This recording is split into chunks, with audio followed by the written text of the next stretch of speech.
This conversation includes a discussion of domestic violence. If you or someone you know is in crisis, please contact the National Domestic Violence Hotline at 1-800-799-7233 or go to their website at thehotline.org. If you are not located in the United States, please go to your local precinct.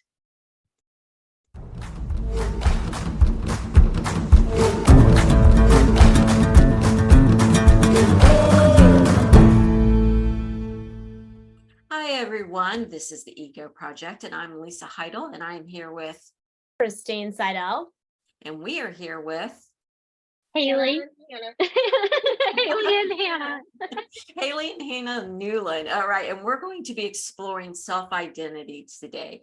Before we get started, we just want to throw a few things out to our listeners. One, go to our website. We have a promo code there for Instacart, and go enjoy that and make your life a little easier, right, Christine? Absolutely. I love using Instacart. It's my favorite.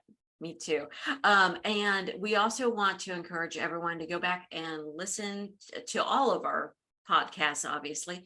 But the last one was with Joy Malik, who is a psychotherapist and works with introverts and highly sensitive people and INFJs, if you're familiar with the Myers-Briggs. I absolutely love that episode. What about you, Christine? I did. It felt, as an INFJ myself, and I know you are as well, it just really kind of resonated. And I think for a lot of listeners, as we hear about highly sensitive people, intuitives, empaths, it's kind of cool to understand that perspective from the Myers-Briggs types. And then also just to understand, how we are kind of experiencing the environment. So whether or not you're an INFJ, or somebody, love somebody, or care for somebody who is, it was just a really good episode to gain some insight into that type. I think so too. And then this episode is being sponsored by Rise Therapy Center. Christine, can you tell us a little bit about Rise? Absolutely. Rise Therapy Center is a counseling center for children and adults located in Roswell, Georgia. We are really a community that is highly focused on, providing mental health resources to all kinds of spectrum of demographics. We're in school systems. We work with the city of Roswell, where we're just very highly active in that community. But we also offer coaching services too. So for our listeners, if you've really enjoyed some of the topics that we've talked on, we have therapists, if you're in the state of Georgia or any other licensed state that we're in, as well as coaching services to kind of delve into a little bit more of that psychoeducational component of the ego and how it might be impacting your life. Oh, so good. All right. So all of this information will be in our show notes, in our description. So you can just click on that link and make your life a little easier. So let's get started on self-identity. Okay. Well, as we were talking about this topic, and the ego is every topic, obviously, that impacts our lives. And self-identity, we thought, is there a better way to talk about self-identity than with identical twins? Yeah. That's some serious identity work, right? Right. Okay. So let me go ahead and tell you a little bit about Haley and Hannah. So, who obviously identical twins. Haley is a writer, an author, who grew up watching Vincent Price movies and hanging on every grim tale Lemony Snicket spun. Couldn't make that harder for me to say, could you there, Haley? It was no surprise when she began writing her own dark fiction. In 2016, her Gothic short story, The Tactics of a Cryptic Arbitrator, was a finalist in the Penman Review Fall Fiction Contest. She has published 2 novels, Not Another Sarah Halls and Take Your Turn, Teddy. Check out both of them. Fabulous books. And is working on her 3rd, The Nowhere Man. Her short story, The Butcher on Blue Jay Way, is featured in Kindisha Press. Yes. Okay, which / her anthology is what it's called. Yes. This collection has received praise from Stephen Graham Jones and Barbara Crampton.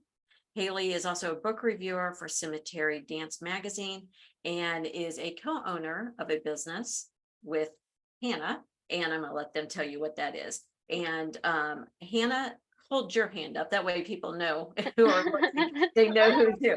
Okay. And then Hannah graduated with a degree in health and surgical sciences and worked as a surgical technologist and assistant for 3 years. She felt her life was not hers between the long hours and constantly being on call. During the pandemic, she realized she needed to make a change. So she went to work with manuscripts, which is formerly known as book creators, as a marketing strategist. And now she started her business with her sister, Haley. Okay. And that's, gives you a little bit of a nutshell there. Can you tell us a little bit about what you do in your business, Hannah and Haley? Yes. So our business is called Twins in Talent. And something that we noticed is, as avid readers, we were really excited to find what was new. So we worked our way through a lot of classic novels, a lot of just really famous literary titles. And we kept saying, what's new? And that was when we really started supporting independent authors. And we started reading independent horror and fantasy and even like some memoirs and things like that. And we kept finding that the stories were really, really good, but they weren't reaching people. They weren't finding those readers that were going to be the biggest fans of that piece. And so we kind of came together and said, hey, we both have experience in this. I used to teach marketing, book marketing specifically. And we thought, we wonder if we sat down together, planned content, planned a strategy, how this would work. And we found that it really has worked. It's worked really well. So we have worked with so many authors across genres. We also do editing, which is makes my heart soar. I love editing. That is solely Haley. She can have that, right? Well, Hannah does proofreading because and proofreaders, Lisa can back me up on this. Proofreaders are equally as important as editors. She is fantastic at identifying character arcs, plot development, things like that. And something extra cool about her is when horror writers come to us, they say, oh, I did this little gory scene. Can you have Hannah check it? Because she used to work in surgery. Oh, I love that. so That's so good. fun. Yeah. That is, you do get to still have fun with that. And I'm like, oh, this is like this surgery. That's But, so fun. That's so good. Sorry, I was So just nothing's wasted. Yeah, nothing's Right. Nothing's wasted at all. Yes. Yeah. Well, so I think that's really cool that you focus on those independent authors, especially, since self-publishing has become so, across the spectrum of people being aware of it, whether you're fiction, nonfiction, how to all of that.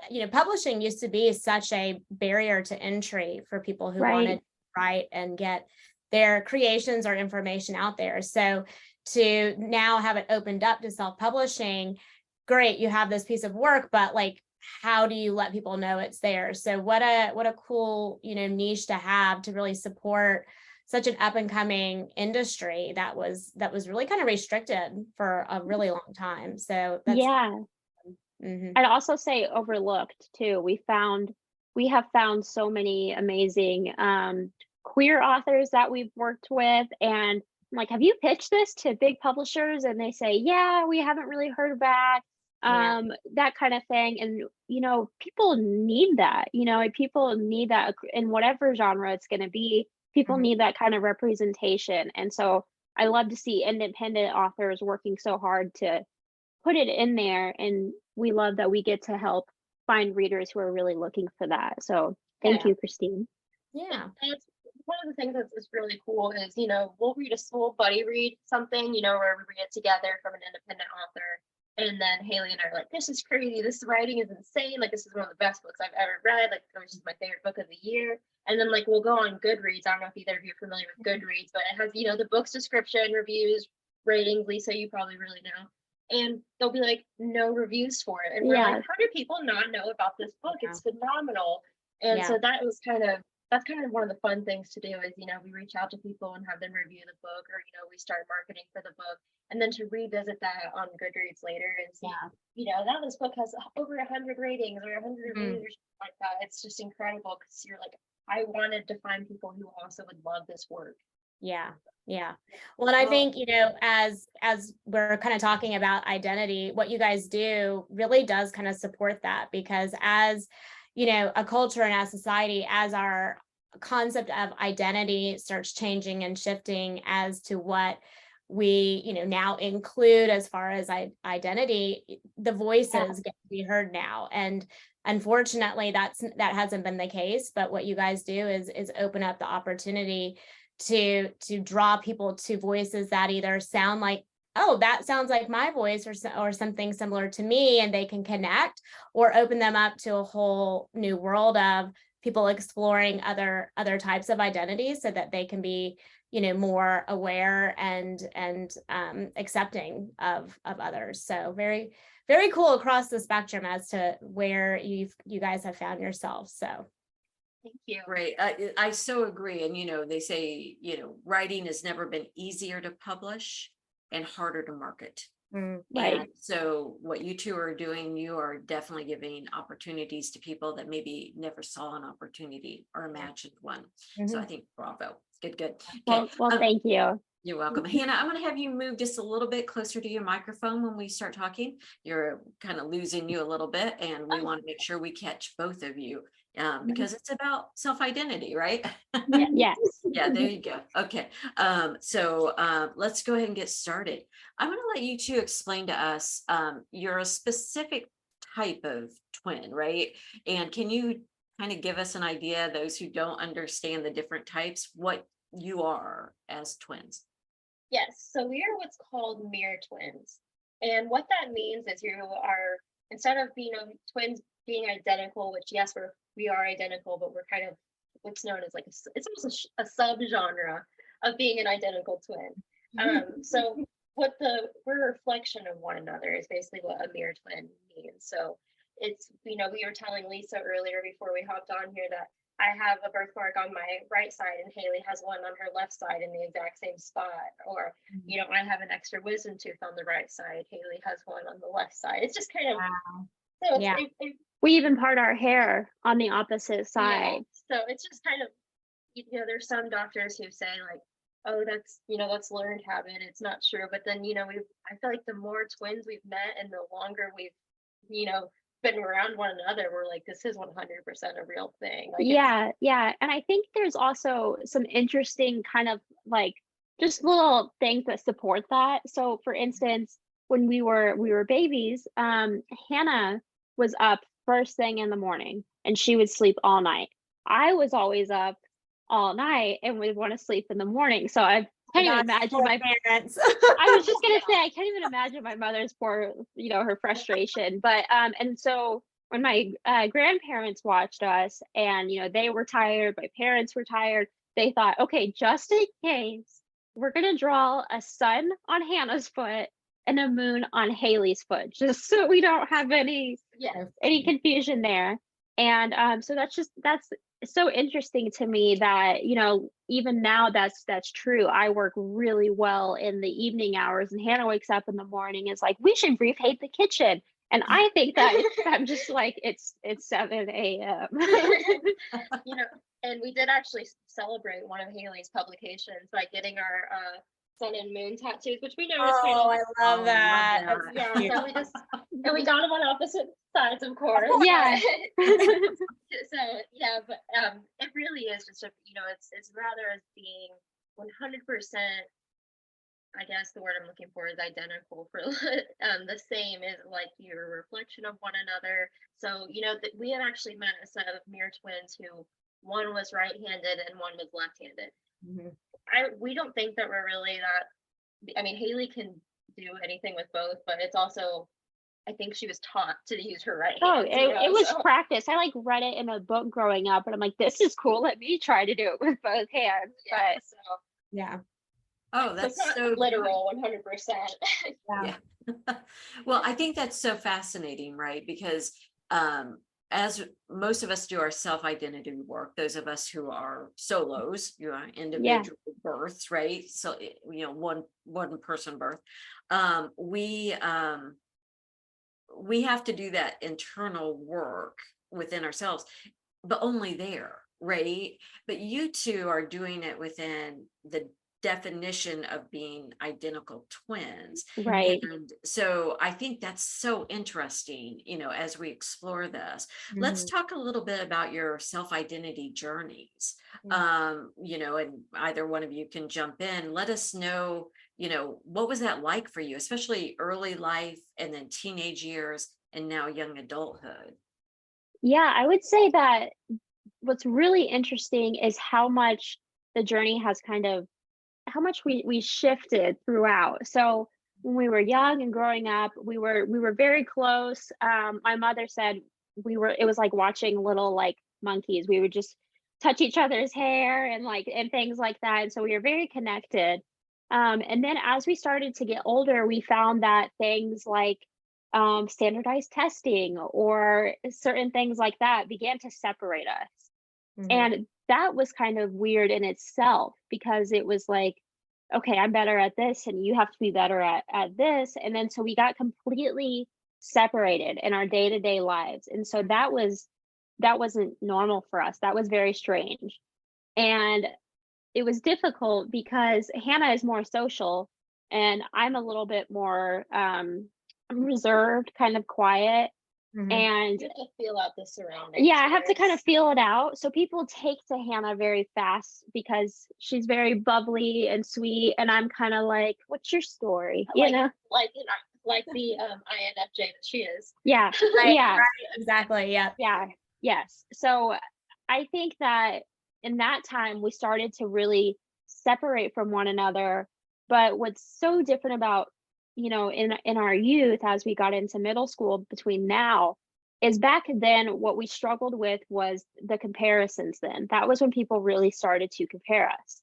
So it was like I was pretty artsy and I listened to like old music. And Hannah was very athletic and she listened to Katy Perry was her favorite thing in the world. And she was one of the most popular artists of our time. And so that was difficult because then if Hannah was out spending time with friends and I was, in my room listening to John Lennon, my mom's thinking, Hannah's making friends, Haley isn't. What are we doing wrong, with Haley? Yeah. And we feel that too. I would see her leave with friends and things like that. And so we definitely went through a phase. I don't know if you experienced this, Hannah, but I experienced I started to feel like because Hannah, people took to her very quickly and she could talk a lot with new people. I took it as I was meant to be more like her. And so I'd say for probably 5 or 6 years, that was the big challenge for me. I kept my hair bleach blonde because Hannah kept her hair bleach blonde. I got into cheerleading because Hannah was a cheerleader, but I did find some individuality there, which was interesting. I know it's kind of crazy because we were both athletic, but I could tell that Haley wasn't really enjoying a lot of the sports and things that we were. And I think I could tell that they did not align with her at all. They did not, like the entire time we were there, she's looking at the clock ready to go, and I was like living for it, So I kind of told her, I was like, if you don't want to do this, you don't have to do this. And she's like, but you do it. And I was like, it doesn't matter, because I quit volleyball that year, that our freshman year, and we've been in volleyball our whole lives together, among track and other things, gymnastics. And then I decided that I wanted to focus on cheerleading, so I left volleyball and Haley played volleyball, and I know that seems so small, but it went from me like us having each other at practice to us not having each other at practice. And I think that was kind of it kind of forced us also to individualize a little bit. And what was really, speaking of that time when I no longer had Hannah at the volleyball practices with me, that was when I realized I'd hated volleyball. She was going to go be a cheerleader. This was these new ideas. And I was like, okay, go do that. But we would play volleyball our whole life. Yeah. And she left and I realized the only fun I ever had in volleyball was hanging out with Hannah. Yeah. And so that was weird. But I'd say it wasn't until our 20s that we really started to say, I am not meant to be a version of you. You are not meant to be a version of me.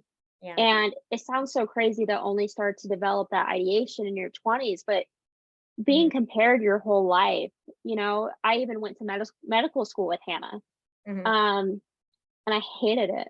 I absolutely hated it. And she's over there like, I get to use the bone saw today. And I'm like, oh, I'm gonna faint. And I did say that. yeah. And then like first day it was like doing IVs and Hannah's like, ooh, you have a good vein, and does it. And I'm just like, there's your vein. It's like so swollen, and it made me faint. What's she right Yeah. for? Okay, Yeah. we bended on that one. I'm with you, Haley. Yeah. I can't handle it. Yeah. I can't handle it. Well, And I I think love that there's people yeah. who can. Yeah. Yeah, yeah. And I I love loved it. that she loved it. That was really cool too, because we both started to love cheerleading, but I really saw her fall in love with surgery. And I'm thinking like I'm the screw up of the family. Like Hannah picked a great field to get into. They were always gonna need her one way or another. And I'm thinking, what do I do now? I kind of had an individuality crisis Yeah. at that point, Mhm. because I thought, wow, who am I? I have to know that to decide what path I want to take. Yeah. Well, I had no idea, and I was really scared. And I'm over here, you know, my head's talking to me, anxiety, depression, saying, you're doing it wrong, you're causing trouble, these kind of things. And Hannah just like laughed at me and she goes, you're really having trouble deciding what you want to do? I'm like, yeah, I have no idea. I remember that because she looked at me like I was being so insensitive, but to me it was just so obvious. I was like, "You're a writer." Yeah, yeah. She goes, you have 20, you have 20, I think we're 18. You have 18 years worth of like journals and stories and things like that. And so I entered that fiction contest at SNHU, and Lisa was my first reader on it. And I just thought, if I can get this scholarship, then I can go to school and be a writer. Let me see if I even have any remote talent at this, which looking back, I probably didn't need that validation. You know, I shouldn't have needed it, but desperate times, right? Yeah. And I just got a letter that I placed in the top 10. A few weeks later, I read that I won it. And it was such a profound moment for me, because I thought I had this path that I was supposed to stick to. You know, everyone in our family was so thrilled that Hannah was in medicine. And so when I figured out my path, I also had the people at the end saying, no, no, no, no, you're going to be on the writer's diet. You're going to starve. You know, it's so hard to get into this industry. And then Hannah's like on her third year of medicine and she's talking about surgeries. And so that was hard. You know, for a while, I had that revisiting feeling that this brings you joy, but it's not what's supposed to be. That's that conditioning. And I think that what's really cool and interesting about your stories and the fact that you guys are twins is that, you know, when you were kind of just organically together, navigating your relationship in a very intuitive way at a young age, you didn't really notice differences. But then once you were kind of separated, we like to compartmentalize and qualify differences as either bad or good, right? And so almost within that relationship, there's this inherent qualifying to the point where I'm sure one of you, you know, when you said your mom is like, why aren't you outside playing? You know, what's wrong with you? You know, that there was something wrong. And I think that that's where that ego wounding kind of occurs, is where we start believing that the way we are, there's something wrong with that, and that we have to shift it and change it. And so, you know, being a twin is very different than having a sibling in that. So, you know, it's almost like this, you know, intuitively at a young age, you know how to navigate that in a very loving, kind, good way. But as soon as you go into the world, right, and everybody is fascinated by the fact that you're twins, they want to give you their thoughts about it. Yes. We have had dozens of unsolicited, just little comments, and it's been great. We used to get it a lot about, what did we get? Usually about our hair, when you start dyeing your hair. Yeah, so once I started coloring my hair, that was like, people would say, you don't want to be blonde anymore? You don't, what's the matter? You don't want to look like her? And I remember just kind of staring at people, and it was so interesting because any individuality we had Mhm. was viewed as we were trying, like forcefully, like clawing to Yeah. separate from one another, and that's not what it is at all. I Yeah. also think one of the hardest things, like, not saying woe is us for twins, it's actually a major blessing. I just mean one of the obstacles about being a twin is your individuality is strictly image to most people. You know, it's because you look alike, so they don't automatically go to looks. You know, they don't really. It's Yeah. always so that they don't realize Haley's darkening her hair because that's more of who she is, not rather than like she said, like she needs to look like me or it has to be a version of me. Yeah, the day I colored my hair blue, Mhm. I felt like my life started over. And I know that sounds so insignificant of a moment, but it was the first time I looked at myself and I thought, oh my God, this is who you are. I almost felt like I got like a second chance at life. Like, oh my God, I could look at the other path and say that was my almost. Yeah. And here I am. Wow. So you can see the projection that is just already put on you from an image standpoint once people are, hear or see that you're twins and in that projection is a sense of judgment, Right. So, wow, that's like a whole layer that those of us that are just, just single birth, we like have no concept of that just being part of your daily lives and your interactions with people you meet together, Right. that's like automatically something that you're going to meet subconsciously or consciously with people. Right. Wow. Christine, when you get, early 20s, because I think a lot of identity work starts when you leave your family of origin, typically, right? You go off to college or you go out on, following a career path or a life path. And so what is one of the first things that you tell people who are needing to do some identity work or wanting to do it? Like, where do you focus them? I think it's so funny that every time we have this ego conversation about how do we get started, it's always the first thing, and that is withdraw to self. And so, yes, inherently, when we leave our family of origin, whether physically or, situationally, because we're going to college and we're spending more time away or we're starting careers, we may still live in the same household, but we start living these very more self-focused lives of like, this is who I am. That withdraw developmentally at that stage makes you spend more time intuitively with your own thoughts and your own feelings, to the point where, Haley started seeing the world as a reflection of who she wasn't. When we are just constantly sitting with other people and, connecting, giving and just being in the hustle bustle of an energetic exchange, we're not clear on, is this my energy or is this somebody else's energy that Right. I'm as my own? So by withdrawing and, sometimes physically removing yourself, you kind of clear out the noise and you're sitting with yourself a little bit more, and these intuitive thoughts and feelings start coming up, and it's like, well, where did that come from? Right. Then you start seeing yourself coming in and out of, family relationships or close friendships. And in each one of those in and outs, you're learning a little bit something else because you're withdrawing again. And that's what that age does, is you're no longer going to school 6 to 8 hours a day and going to practice and doing this very, kind of rote living where you really don't have a lot of permission to withdraw to self. But at that age, developmentally, you're encouraged. Hey, go figure yourself out. Okay. Yeah. Right. And then there's still one thing that I think I hope this doesn't sound too preachy, but I think something that is embedded in our societal structure is this idea that once you go through all these standardized tests, once you sit through and read the same books that everybody's read for the last 30 years, once you do that, you are supposed to know what you individually, what makes you happy that you can do for the rest of your life.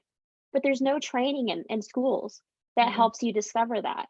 And I think that's where kids really struggle. And we struggle because when you don't have that opportunity, that space to get to know yourself, like you said, all you do is suck in the energy of everyone else. And Mhm. if that doesn't feel aligned with your own, that's very isolating. That's a Mhm. very lonely feeling.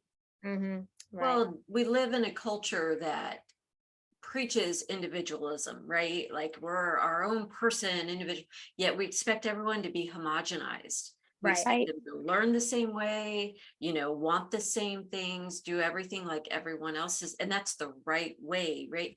And no wonder we're so confused. Yeah. Right. It's a complete contradiction to Mhm. what we're being told is the truth and the actual truth. So, Right.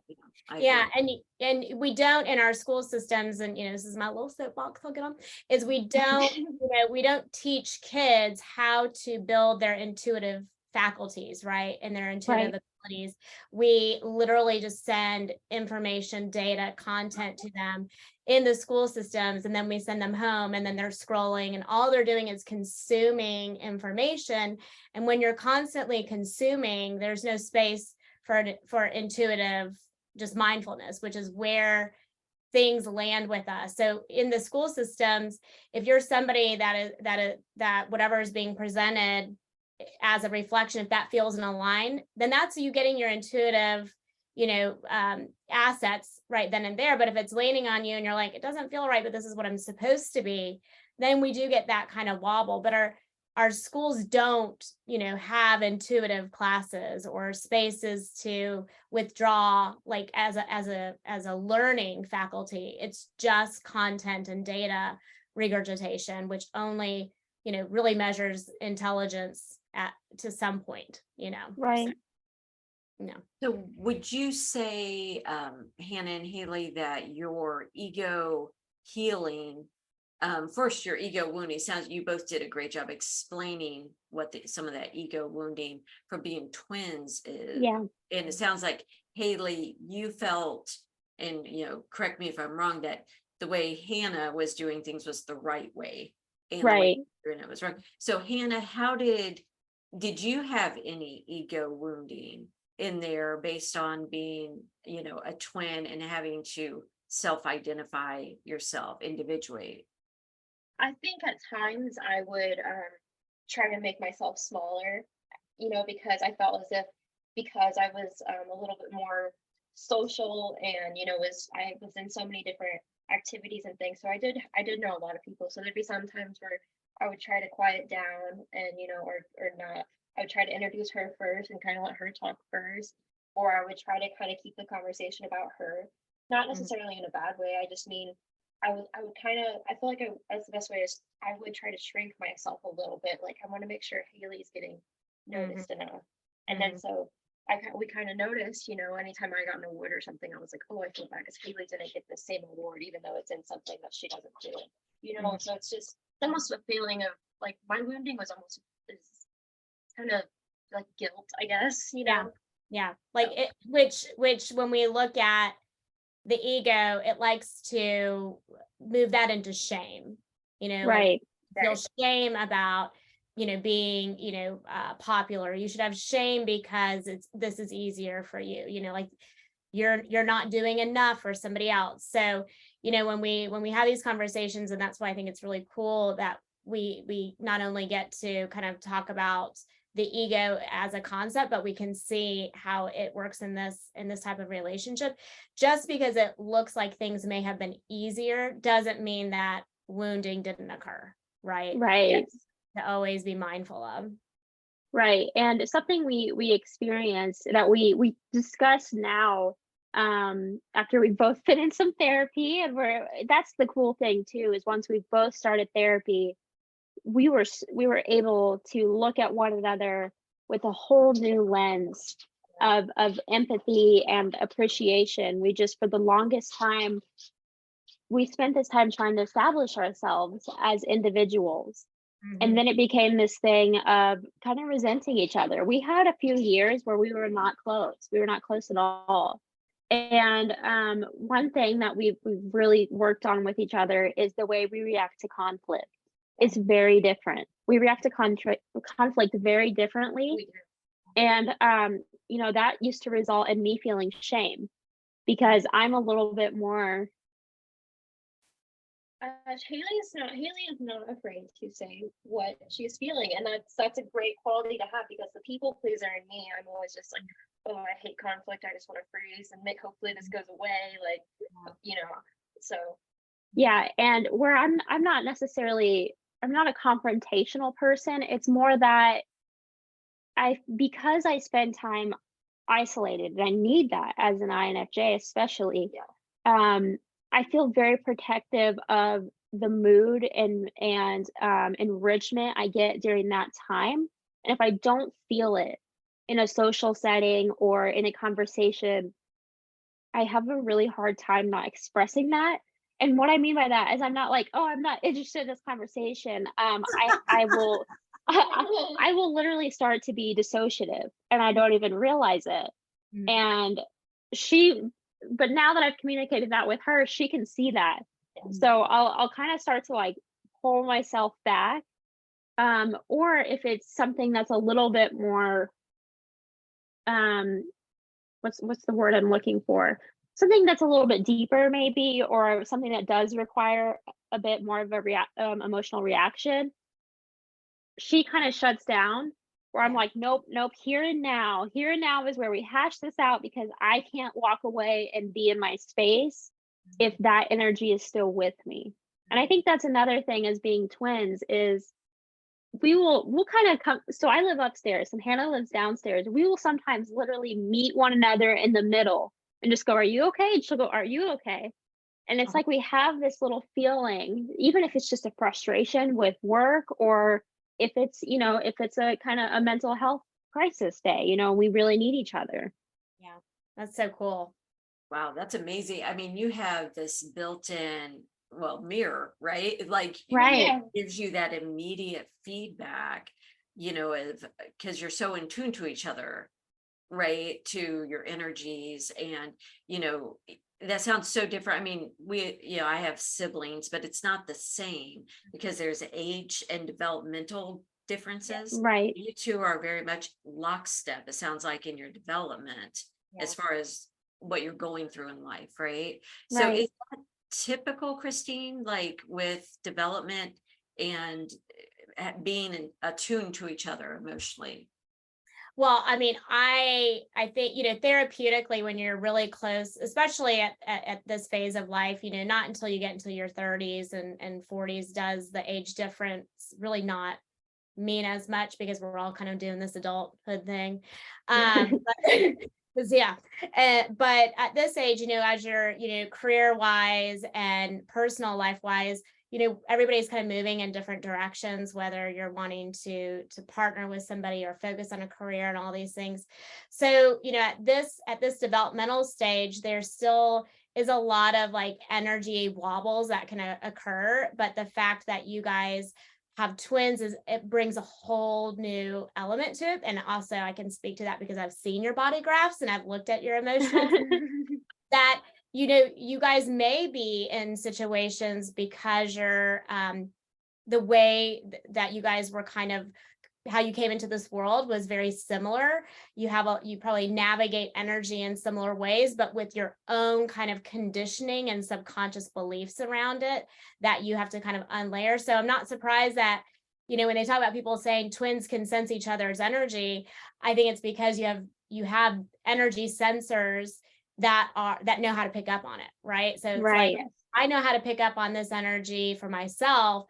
Therefore, since it's the same in my sister, I can pick up on it there too. And so again, that's a blessing and a curse at times, because you're like, is this mine, or is this my anxiety I'm holding on to, or is Hannah anxious today? Let me go check in with her, Yeah, we experience that a lot, of carrying one another's kind of moods or anxiety. Like, so we get in the habit sometimes we've recently gotten in the habit of saying, I love you. That sounds frustrating, but I don't have the space for this. Mhm. And because we used to just kind of trauma dump on one another, or, say, I'm really anxious. And we kind of had to learn that just because we understand each other probably better than anyone else doesn't mean that we're always available to one another. Yeah. And that was weird at first, because we started to feel resentment at times, because I'm like, I'm really anxious and she's over here talking about how really anxious she is. But we also, I think sometimes as twins and the way people view us, sometimes we act in a way as though we can read the other's mind when you can't. You still need that conversation. So Yeah. I feel we always say that our relationship is like a marriage. We have worked at it the whole time we've been together. Yeah. Part of that is healing that, that kind of, as you say, your wounded ego. Yeah. It's kind of healing that because, there's so much in this time where there is such a positive to us being able to feel each other's needs as well. Right. Kind of like at birth, actually, it's kind of crazy. It's kind of another, not a mirror thing, but it's kind of like an opposite. Haley was born naturally and I was emergency C-section. Wow. So Yeah. my poor mother got to experience both. But it was crazy because, we were both preemies and I needed a blood transfusion and they were telling my mom, like twin B may not survive the night, like kind of, my mom was kind of preparing for the worst. And then one of the nurses that night had the idea to put Haley in my incubator. And that's how little we were. We Yeah. could both fit into one incubator. Yeah, we were smaller than 4 pounds. But so she put Haley in there with me, and then like they said almost instantly all my vitals were perfect. Yeah, that's amazing. And Yeah, that was so your I nervous was system, yeah, needing her, Yeah, that's how you exactly. guys regulated each other, So I think that I think y'all's story is so cool and your journey is really interesting from the Ego Project because we can see the conditioning occur, the wounding occur, the separation happen, but then also the reparative work of what you just said right there, having boundaries within a relationship that sometimes people aren't intentional about having boundaries. Well, you're my Right. twin. You should know, you should be there. You should be feeling what I'm feeling, Right. but recognizing I don't have space for that. But I do care about you and I love you, but at this time, like I'm not available, but let me circle back when I am. And just, that just goes to show that you guys have done so much work individually and within the relationship to honor that space by creating healthy ways of navigating, when we're showing up and not really available for that. Yeah, and that was something we definitely had to work on. Yeah, for sure. For sure. It doesn't come real easy. It doesn't come real easy. No. I love that you said that because I think people have this idea as, we're going through life and we're getting better at being ourselves, that it's a destination, right? It's not. Right. I know I'm in my middle years and I'm still doing identity work. I mean, it's a constant, you get more information, you integrate that, you do more healing, wounds that you didn't know were there are still there, come back up. And there's a new one you didn't know was there. Yeah. It's Thursday and here's a wound, it's that type of thing. And it's like, it's just this constant work. And I love that you two have each other to kind of do this together with. I mean, that's Right. love, because it can be very isolating when you're trying to do healing work, alone, and that you have each other to, even if you're not doing, you have to go inward, obviously, to do that healing work, but you can, there's someone upstairs that you can go check in with. Right. Yeah, that's And lovely. Kind of going back to Haley's introduction, you made Lisa have, one of the hardest things to say when you're talking about Lemony Snicket. But we actually have our very first tattoo together. I keep saying it, but we have a few tattoos together. Is we both have sanctuary on our forearm. If you can see it. And it's actually from a Lemony Snicket book. It's from the first series of Unfortunate Events. It's from one of our favorite quotes, and the quote is sanctuary, a word which here means a small safe place in a troubling world.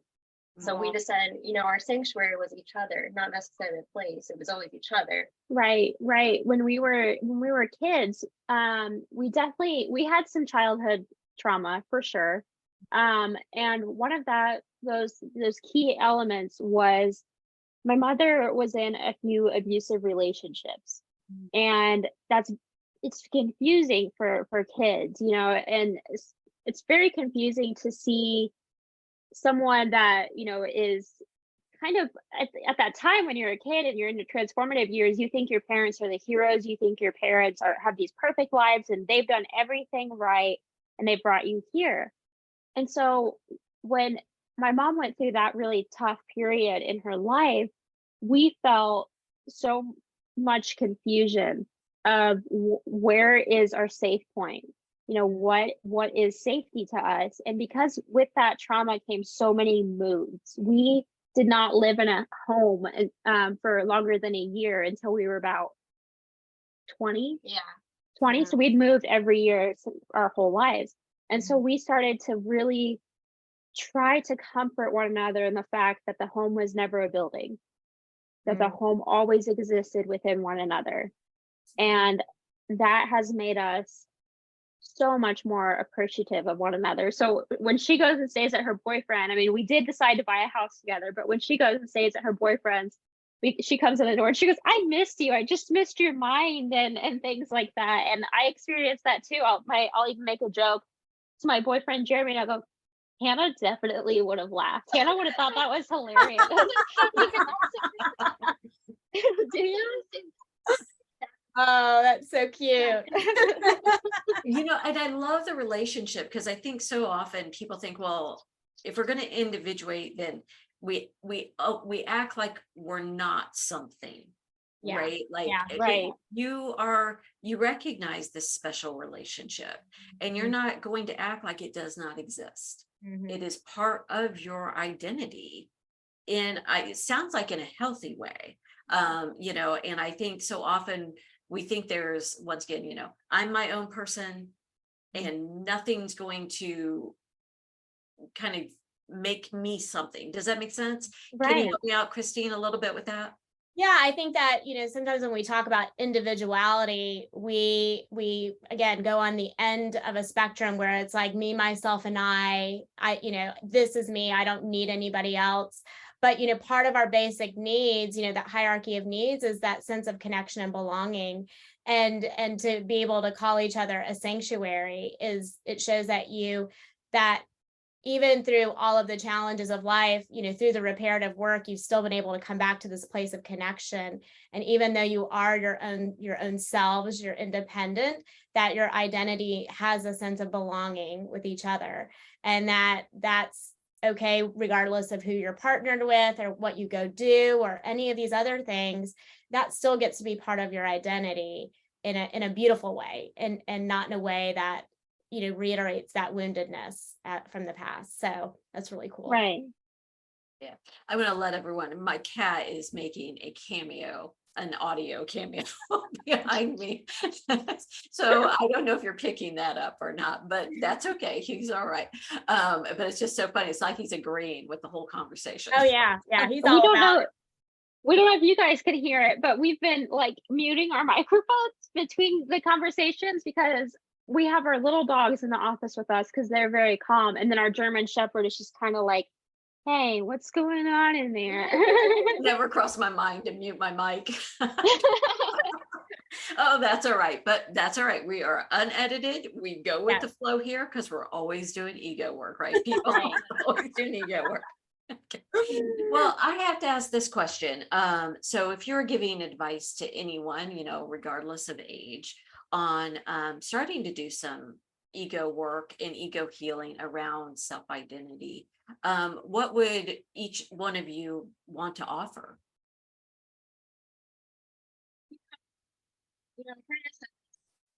Oh, The I biggest. can't hear you. Oh, Can you? There you go. Can you hear me now? There you Okay.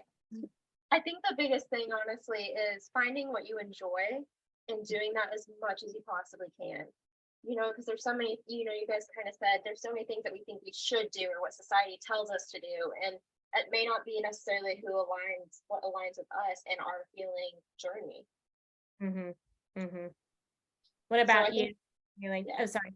No, you're fine. I think my advice would be to find, kind of building on what Hannah said, to find what makes you, to find your blue hair moments where I put blue colored conditioner in my hair for a concert.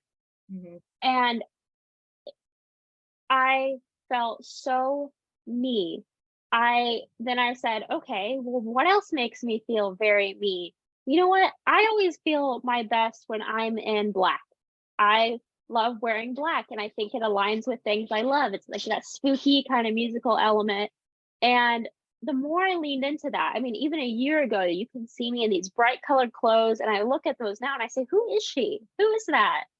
And I think once you find those little parts of your personality, of even just your day-to-day habits that give you even the briefest of just pleasure or joy or maybe even pride in who you are, you need to make sure you spend time with those moments and Yeah. see how they can be ingrained in your life. And I think what's cool about that is once you have just, I mean, it continues, it grows throughout your life, but once you have an idea of these little elements that you are proud of, that you feel safe in, that you feel loved in, I think that you start to understand boundaries a little bit too, because then you're saying, ooh, I feel really loved before, but I'm not feeling that now. Maybe this doesn't belong in my space. This can't sit with me. And so I think that that's really important, as well as getting to know yourself and getting to know your boundaries. I mean, honestly, thing to add to that would be, it's kind of funny, but I used to say it to myself in my head all the time as a mantra, and I'm sure there's a more poetically way of putting it, but I always just said, don't be afraid to suck at something. Like, I know it's pretty blunt, but I would say it to myself all the times, because when I was leaving high school, I was like, okay, I want to be in radio, I want to be in TV, but I also want to be in medicine. But then, I started doing radio, and there was people who were a lot better than I was. And I was like, okay, so I'm going to try TV. And at first I was really scared. And I was like, you might suck, but there's part of you that really wants to try this. So we're going to try it. And so I just, I kept saying that to myself. And I think that would be a pretty good piece of advice, because I think there's so much we don't do in life because we're afraid of looking foolish or afraid of the negative outcome. Yeah. And I feel like I definitely had that kind of come 180 for me with, I stuck at being Hannah. Yeah. I really stuck to being Hannah. And thankfully, right? Thankfully, yeah. you Because just you're stay fabulous, Haley. You're Well, fabulous, thank Haley. you. Thank you. Okay. I think that, and the other thing too, is once you kind of have that established of these little elements that you enjoy about yourself, that you love, that you want to nourish, I think that also puts you on this path to find the people who also love those elements, who also feel nourished by them. And that was a thing for me. And Lisa, you can definitely attest to this. Growing up in Lafayette, Indiana, I did not have a lot of people say, wow, those scary stories are really cool. Or, oh my gosh, I love that you have this gothic kind of attire. It was, what is wrong with that girl? And why doesn't she look like the girl standing next to her? Yeah. Like the environment you're in, conditions a lot of what you feel, you're safe to put out there, Right. Mhm. And Yeah. that's really where the self-identity works, right? And I love that you said that, because you've really bloomed where you're planted, right? And that's Right. where you're planted right now. And you're both blooming there in your own ways. And, Right. and I have to say that you've gone into business together as siblings, is also remarkable. And you're being, you're using your skill sets, each individual skill sets to really make a difference for other people. And, isn't that what life is about? That's beautiful. Right. Yeah. Thank It you. was beautifully put. Yeah. Must be a writer. Christine, do you have anything else to offer on with Hannah and Haley or self-identity?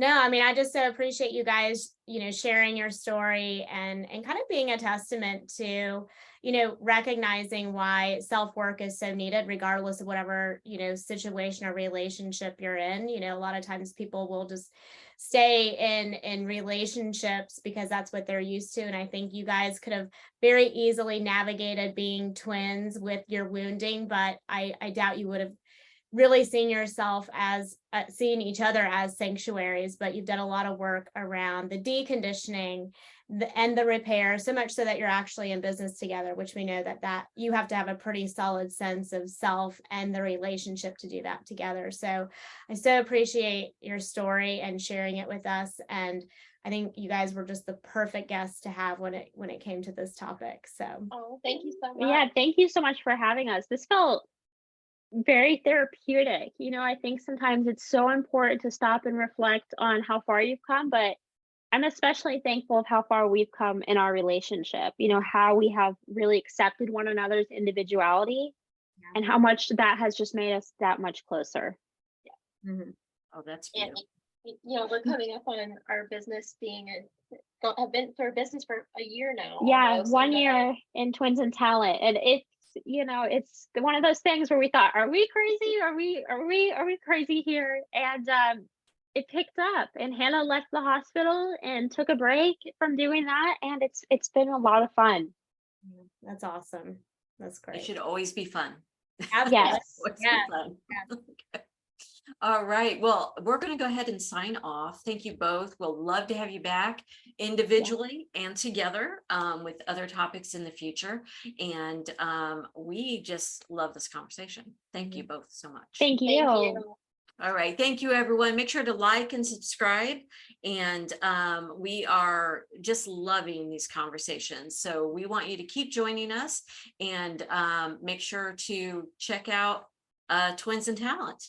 Yeah. And we'll have all of your links and information in the bio so that people can find you pretty quickly after listening to this conversation. Thank you. Thank you. All right. All right, everyone. Have a great day. All right. Bye-bye.